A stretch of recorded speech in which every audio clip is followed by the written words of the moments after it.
Hello, everyone, and welcome to the Alliance of Independent Authors Beginner Self-Publishing and Advice and Inspirations podcast. I think the name is getting longer. I am Dan Parsons, the Product Marketing Manager for the Alliance, and with me today is Melissa Addey, our Campaigns Manager. Hello, Melissa. Hello. I can see I have foolishly left my old name on and it just says author, which I am as well, but I'm also ALLi's Campaigns Manager. Oh, I've done exactly the same. Never mind. You go. Never mind. Right, yeah. Today we are actually going to be recording this and then putting it out on a different day due to some technical issues that stopped us from going live. No, never fear, we will trudge on. So yeah, today we are going to be talking about an issue that I think a lot of authors that are just starting out possibly don't even know exist.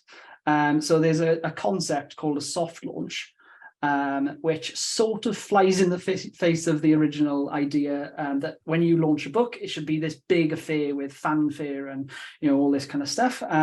Realistically, if you talk to many successful indie authors, there's this idea of a soft launch, which we're going to be talking about what it is, why you should possibly consider a soft launch, and then how it would work for long-term success. So Melissa, maybe you want to start us off with a little explanation about what a soft launch is.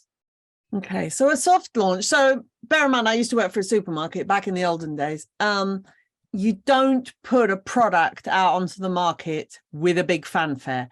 You put it out on the market really quietly and see if it's going to work a little bit. Make sure there's all ironed out and there's been those terrible errors. And then you make a big fuss about it. So I think what will happen for a lot of new authors who will have been reading all about how to self-publish, they will come across the concept of book launches and they'll get very excited and they'll be reading what a very, very experienced author will be doing, where they've got hundreds of people lined up to do instant reviews and they're going to do this and they're going to do that. And also they will have in mind the sort of traditional thing of, there should be book signings and it should all happen at a fabulous bookshop and there should be drinks and it should all be like this massive fanfare. And all of that is great. And the very experienced authors have some fantastic ways of launching books, all of which are great to learn later. Yeah. But I cannot stress this enough. If it's your first book, give yourself a break because you are on such a steep learning curve already. You've got so much stuff you're trying to juggle and learn and get used to. I was talking to someone the other day who's just about to launch their first book. And she was like, I've opened accounts with like 20 different organizations because the cover, the interior, Kindlepreneur, ALLi, the thing, there's all these different things going on. Yeah. And on top of that, to feel that the book must come out perfectly and with trumpets sounding is a bit much. So soft launch is where you're almost launching the book secretly so that you can check everything is working. There are a number of practical things to put in place and little issues to iron out. And so, it really does help to be able to do these things without having the stress. Really, I like to think of it a little bit like if you're getting on a train, there's the platform, which is before your launch where you're planning. And then when you're on the train, you've launched and the book is going. But when they say mind the gap is the soft launch where you're just thinking about what you're doing in between. So you might pop the book out. Yep. Nobody will know about it for a little bit. Yes. And then the launch happens later. But it just gives you that little window of time where you mind what you're doing up until the launch, where you're going to be doing a few little things to smooth it out a bit so that you're not launching with too many eyes on you and then something goes wrong because you're not prepared. Indeed. And my first book, I remember launching it and then, not launching it, just putting it out there because I was sort of testing the process. And of course, it didn't sell at all because I wasn't marketing it. Yeah. And I kind of felt it was quite nice. It was quite nice that nobody knew it was there. Yeah. Nobody was going to buy it and see that there was a typo on page 3 or whatever.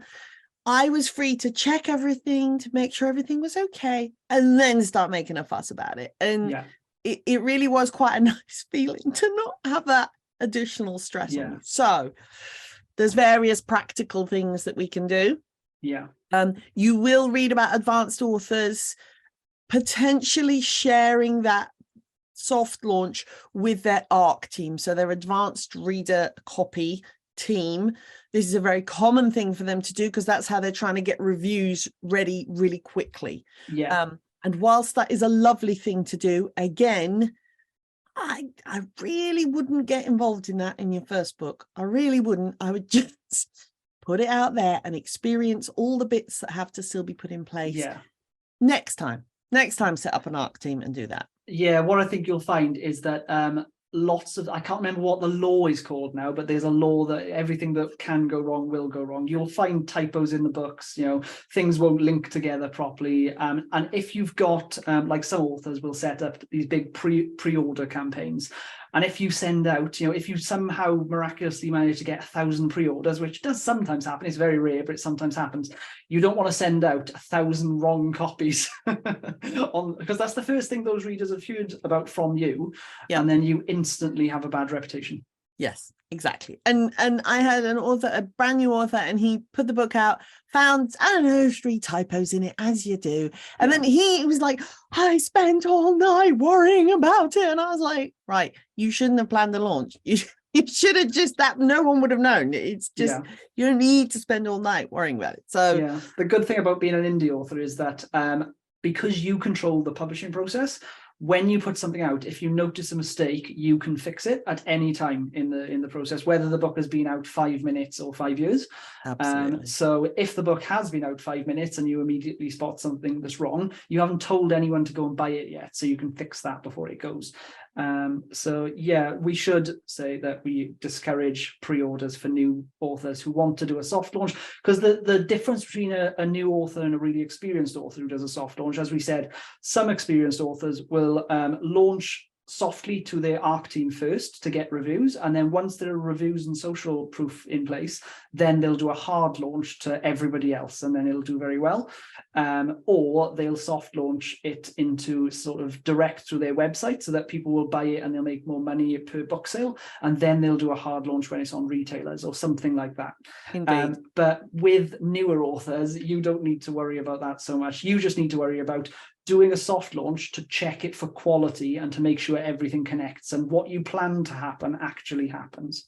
Indeed, absolutely. So let's just go through a few of the things that you might want to be fixing as that first book comes out. So once you, first of all, when you say publish, when there's a button and you press the publish, you don't have much control over when that happens. So it says 72 hours or 24 hours or 48 hours, or whatever it says, or a week. It's not precise like that. So if you had a day that it had to hit, you're just going to spend your time stressing about that on, the 1 week of the year it would be your week where the whole system goes funny and it takes a week to upload them rather than the promised 72 hours. So the first thing is you don't know exactly when that's going to go live. That's one. The second thing is, once it does go live, for example, on Amazon, it does a very weird thing where the ebook will appear on one URL and the paperback will appear on a different URL. And you're sat there thinking, aren't they all supposed to be on one page? They will be on one page. But again, that takes a little while and you don't know when that is. And you don't want to share either the ebook or the paperback. You want to share the combined page.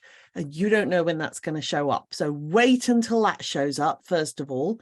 That will then give you a URL that you can start using, or indeed turn into what's called a universal link, which means it will take you to the appropriate platform for you.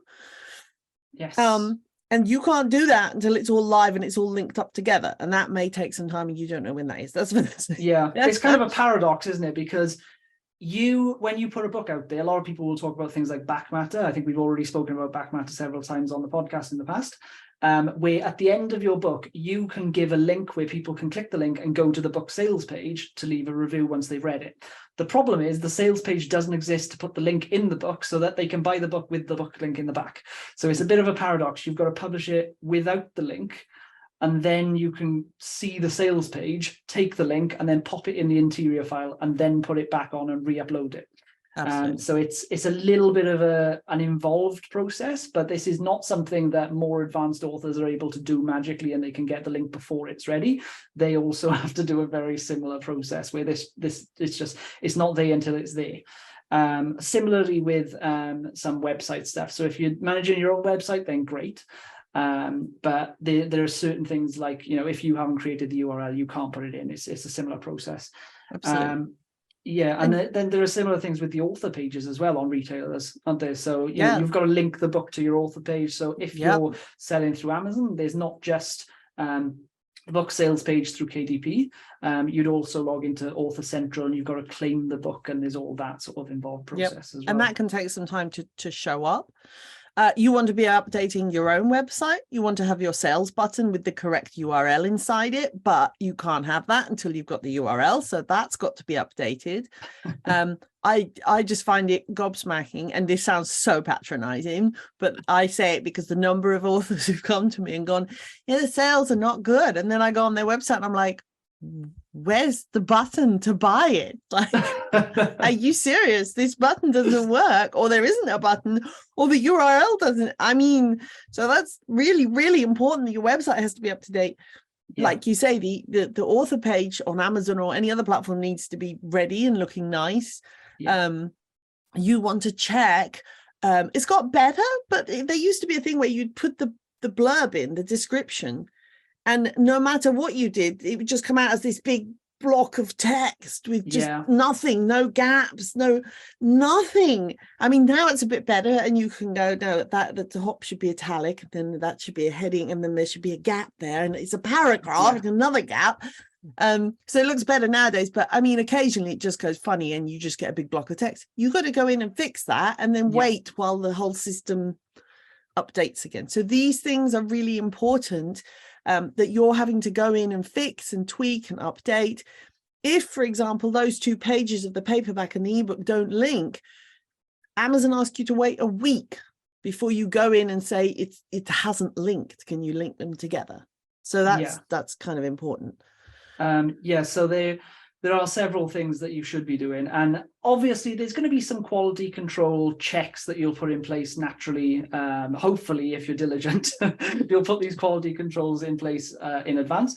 But yes, there will always be things that leak through, and things that you don't actually realize are not really the case. One thing that we will talk about later a little bit is print proofs, which there's a little bit of a workaround. There's some delays and stuff that Amazon can cause, but you can get around it by doing a soft launch. And that'll sort of like speed up your process, particularly if you have unfortunately told people that the book will be out by a certain date and you're being held to it. Then this is one way to help you hit that deadline without too much stress. And then obviously we'll talk more about this in a future episode, but you can use the soft launch if you become a little bit more advanced with, say, book 2, to mobilize your ARC team once you have one, and then you can launch a book with reviews, which is something that's going to be coming up in the future. So are we going to talk a little bit about the principles and the difference between the formats then? So obviously not all formats will process onto a page on retailer websites as quickly as others. So the ebooks are usually the fastest, print books a little bit slower, and then if you're waiting for ones to feed in, for example, to Amazon from Ingram Spark, I mention these because these are usually the 2 first platforms that people go on to. It can take a while for the Ingram ones to come through onto Amazon. And then there's a little bit of a thing where, because they're not technically partners as such, don't love each other as much as they should love each other. Amazon will sometimes, let's say, deliberately undermine a little bit, just because I'm sure, I'm not sure they're that fond of each other. But anyway, what they'll do is they'll say this book may be available in a month, which isn't really true because it's a print on demand book. The minute you put in the order, it can be printed. But they'll kind of delay the setting up, if you like, of that book. So it'll sat there saying it'll be ready in a month. And that's really off-putting to a reader. So that tends to happen with picture books, I'll just mention, because Often people want those done on Ingram Spark for the prints because they can print on very thin spines. They can print on a spine that's less than 100 pages. And so what will happen there is, if you were planning on launching, you'll have a page that says the book isn't ready for a month. It is ready, but it takes a while for that to kind of update on the system. Yeah, so the ebooks generally are pretty quick. So obviously there are lots and lots of different ebook channels, and if you want to launch an ebook, then you can soft launch it to lots of different channels very quickly. You can upload to Kobo and Amazon and Google and Barnes & Noble and all the rest of it. Absolutely. Apple was the one I was missing. I knew there was another big one. So yeah, you can launch the ebook very easily. Sometimes if you're going through aggregators like Draft2Digital, Publish Drive, Streetlib, anyone like that, because you have to process it through them and then they send it on to retailers, there's an extra step involved. So they can take a little bit longer, but generally it's a few hours to a few days for ebooks. Print is a little bit longer just because there's a production process involved. So factories have to be notified of things and stuff like that. Audiobooks, I'm not sure we should entirely go into that for soft launching because they are extremely unpredictable for when they're going to turn up on websites. So I know during the pandemic there was a little bit of an issue where people were launching audiobook formats of their books and then waiting 6 months while they were sort of locked in limbo, but nobody knows when it's about to appear. And also I think it's rare for a beginner first book to go out with an audio as well. Most people, ebook, paperback, that's your first time book. So that's why we're going to focus on those two formats, you know. And when we say paperback, obviously this is very similar for things like hardback if you want to do that as well, because on Amazon and Ingram it's a similar process. You just give different cover files, you know. But yeah, it sort of print encapsulates all of the print and digital. One of the easiest things to do if you've got a soft launch, and especially this works beautifully on your first book because nobody knows you're there, is rather than order an author copy to check the print, which tends to take a little bit of a while, you can just use your Prime subscription and get it in a couple of days. It's what I do. Yeah, I think if you order an author copy, it takes something like, it's behind the scenes. So that's the one advantage to it, is it's completely behind the scenes. You can order a proof copy. It will turn up saying proof copy on the cover. And you can go, oh, this is lovely, and go through it. Or, oh my God, there are lots of horrific mistakes. I need to fix these. And then you can fix them all and then re-upload another version and it will fix it before you put it live.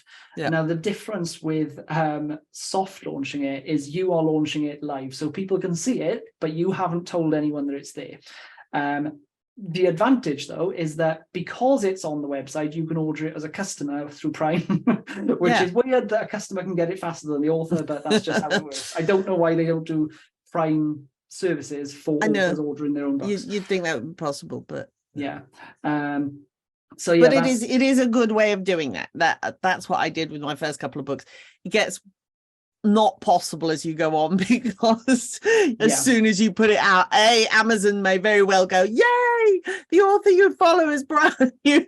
You're going, don't say that. So they spoil it for you, and then BookBub go, yay, the author you follow, and you're like, yes. But yeah, you can't really do it later on, but you can do it at the beginning, so it's worth doing. If you've got thousands of readers looking at your book page every day, then they're going to spot that something's out and you don't have a few days to get through it. Make the most of it this first time. Make the most of it. It's a good thing to have, and really obvious things can slip through. So first of all, when Amazon shows you a print previewer, what you see on that page is true, because I saw one of mine. The title page had really pixelated print for some reason. We'd used like a really special font, and I thought, nah, the PDF looks fine. It's not going to do that when it prints. And it turned up and it was all pixelated. So we had to fix that. So things like that. Even more obvious things. If your cover designer puts the barcode on for you, you're supposed to tick a box to go, I've already put a barcode. Don't print a barcode. And I ticked the wrong box once, ordered a copy, and it had two barcodes, kind of one on top of the other like that. So there's silly little errors like that get through, but you don't want them. So being able to check that print proof is a really good thing. Yeah, that's absolutely true. And I've got an author friend recently who published his first book. Didn't ask me about it, just went about doing it without getting any advice. And he ordered a proof copy, and it was very small. He actually ordered the print proof copy, and it turned up, and the print inside was tiny. And he thought, oh, obviously they do it smaller to save money on a proof copy, so I'll just approve it. And all of his text was tiny inside the book. No. Yeah, so proof copy, what you get, that is what it's going to be like. If they give you the digital version or the print version, that is actually what you're going to get, apart from maybe a stripper on the cover saying this is a proof copy, because that wouldn't turn up on the real one. So true. It's it is a difficult thing to contend with. Now, what we will say is, we've mentioned that there's a difference between KDP and Ingram when launching print books. Mainly because there's slightly different specifications that I think Ingram can do that KDP can't. So if you're launching something like a poetry book or a children's picture book, you can print on a smaller spine with Ingram. So what we at ALLi actually recommend is that if you're going to be distributing through both of them, you can do the same launch work session, so you can upload them both to them at the same time, but you will want to uncheck the expanded distribution link for Amazon, because what that does, it'll stop them from selling to libraries and people like that, because then you can push the same ISBN for the print book through Amazon, through Ingram, and then that will get you everywhere else. I think if you don't do that step, if you actually keep the expanded distribution on for Amazon, then Ingram won't let you upload it there, because it'll be like uploaded twice with the same ISBN to the same network of bookshops and things. It's a funny glitch of theirs. They should allow it, but they're funny about it. So start with them, upload to Ingram first, and then over to Amazon, and don't have expanded distribution on Amazon. And it's those thinner books. So Amazon will print on your spine if you've got more than 100 pages. If you've got fewer than 100 pages, they won't print on the spine. And it looks really weird if you don't print on a spine. It looks very amateur.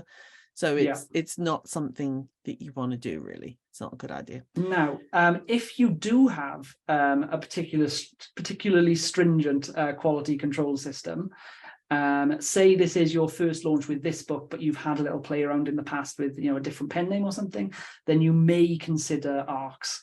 Now, ARCs are your advanced reader team. What we do recommend is that you give them some time to actually read your book, because what some people will do is they'll send the book to their advanced reader team the day before the launch, which they've technically launched it to their reviewers, and then they go in, can you review it by tomorrow, this 700-page doorstop? Whereas that's a little bit mean. Ideally you'd give it to them even before the soft launch. So you may not have published it on retailers yet, but say 14 days, anywhere between 3 days and 30 days, depending on how long you want to give them, depending on the size of the book. And then if they can get that, it'll give them say 2-ish weeks to read the book. I know a lot of authors do that as the window, and then you can soft launch, send out an email or social media, wherever you want to do, to ask them to review it first. And then the idea is when you hard launch later, which is to the rest of your mailing list if you've got one, and on social media to everyone then at least you have what's called social proof, which is just a few star ratings and reviews to tell readers that are not going to be in your review team, the people that are like your core readers that you really want to like the book. They are going to see that and be more inclined to buy it, because your super fans have already got it, given it a good rate of approval. A good sort of start. Kickstart. Because if somebody's on the fence and they're thinking about buying your book, and they've seen it's come out 2 days ago, you're an unknown author, and it's got no reviews, they may go, I'm not sure about that. But if it came out 2 days ago and you've got 5 reviews and they're a mixture of 4 and 5 star, then they're more likely to buy it. And the soft launch helps you do that, because if you tell everyone that the book is there, when you do your hard launch, then you may not actually get as many sales as you think, because there isn't this social proof from the soft launch to help you sort of catapult it onto the next level. The other thing that you need to do, once a week has passed on Amazon, is to request which categories you'd like it to sit into, because when you're uploading, they will only let you pick 2, and they'll only let you pick from a very restrictive range. So they have not got all their categories there when you choose them. When I pick it, I just have to go general fiction and historical fiction. That's not the categories I want to be in. I want to be in something much more specific than that. So at the end of that first week, you want to drop them a line and go, these are the categories I wish to be in. It used to be 10, which was fabulous, but now I think it's restricted to 3. But still, you want to make sure you are in 3 proper specific categories. I've had people say, oh, yeah, no, my book's out now. And I look at it and I go, it's horror and it's in a comedy section. I mean, that's just terrible for it. It's in completely the wrong place. So having that week where you can go in and go, I want these categories, and they're usually really good about doing it for me. They've always done it in a couple of days, but you have to put in that request, and that takes a bit of time. There's a little bit of strategy involved in that as well, because when you actually hard launch it to everybody else, if you do a little bit of marketing later on, if you are in these more specific categories, it will teach Amazon that if you get any sales when it's in those specific categories, then to promote it to more of the readers that like that stuff. And B, it will make it easier to get, if you've ever seen the orange bestseller tags, on Amazon. So you only get those if you hit number 1 in a meaningful category on Amazon. And by picking these more specific categories, which you can contact Amazon to be entered into, you can actually do it with you can get fewer sales and then get that number 1 bestseller tag. Whereas a friend of mine recently launched a poetry book and was using the extremely broad category of love poetry, and then ended up lower down the list than he should have been, when if he'd done, I think I found that he could have done like British young adult poetry or something, and the number of sales that he got would have got him a number 1 bestseller tag, and he just missed out on it because he was he waited and just stayed in that longer, bigger but this category. is exactly the thing. People think, oh, I should be in historical fiction because it's a nice big category, but it's like, no, historical fiction is huge. You're going to disappear. So you need to be where people are looking for you. Also, I love historical fiction, but I don't read all of it. I read the ones that I'm interested in. So, I want to be in historical fiction, Asia, China. That's where I need to be. That's my proper categories. No point being over there with the Vikings lot, because someone's going to go, I wanted Vikings. What's all this about, China? Not interested. You have to be in the right places for it. It's like being browsed in a bookshop, so you have to be on the right shelf. There are some authors and publishers in the past who have tried to game this system and put their books into less relevant categories, but extremely niche ones, in order to get that bestseller badge, which is another form of social proof. The issue with that is, while you might initially get a bestseller badge and maybe even a few more sales off the back of it, your book is then in the wrong category, and Amazon is going to learn that readers of that category like your book instead of your actual category that you should be placed in. So it could actually hurt your long-term sales as a result. So it'd be great to say, oh, I've got a bestseller badge on my book, but it's not going to last long if you're in the wrong category. No.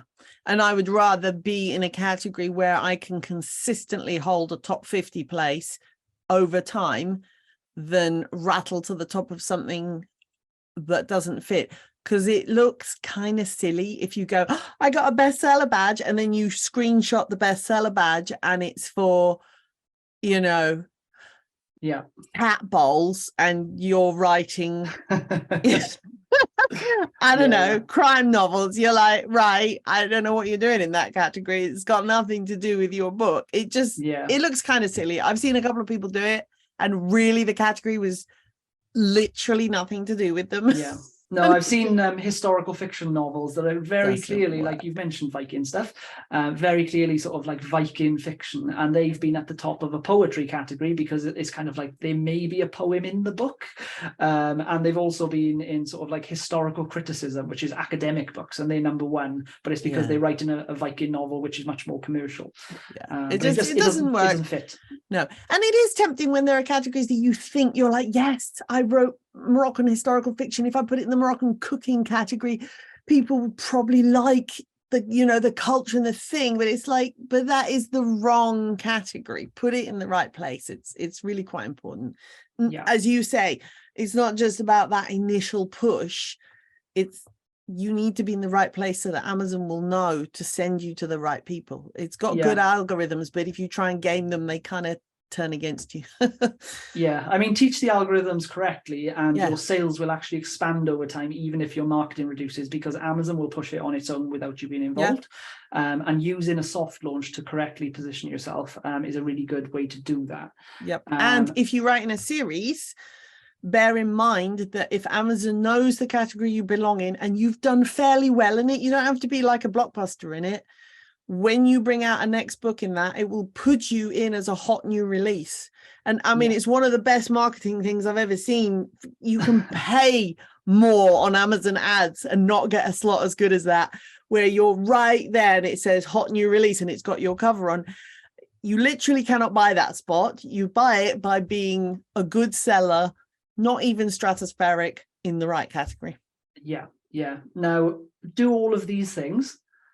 And you should have all the things. You should have a smooth soft launch, which will enable you to have a more successful hard launch. Now, the point of a soft launch, we're not saying that you shouldn't do a hard launch at all. What we are saying is that you should have the gap in between you actually releasing the book and then you promoting it, which is this soft launch period. If you just follow these methods, then you're going to make it much easier for yourself, where if you do it the other way around and you try to do a big hard launch, it can go well in some cases, but you can also make a load of mistakes and potentially feel embarrassed or, whatever goes through people's minds, which or stay up all night worrying. Yeah, or stay up all night worrying. Don't do that to yourself. There's no need, because people are not really watching, but as an author myself, I feel it. Yeah. Oh yeah, definitely. And I mean, we talk about, an experienced author will certainly be doing pre-orders and stuff. I still don't do them very much. I do them occasionally if I've got a specific reason for it, but I don't want the stress. I don't want to go, it's got to be that day. So if anybody's late with anything, or I find a mistake at the wrong thing, or the kid gets sick, I don't want that stress. The other day I was like, oh, look, here's the book cover. The book's coming out soon. And one of my readers went, oh, brilliant. Tell us when the pre-order goes live. And I was like, honey, there is no pre-order.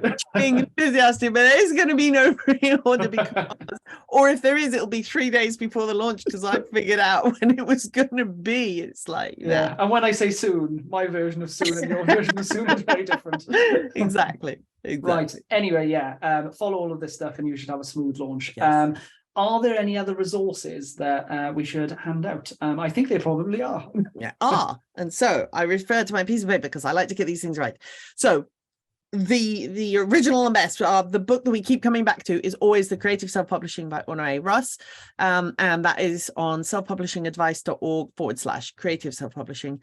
And that is our core book that takes you through all the stages of self-publishing, so always the one to come back to. If you're doing a children's book, though, we have the Self-Publishing a Children's Book, which is by ALLi with Karen Inglis.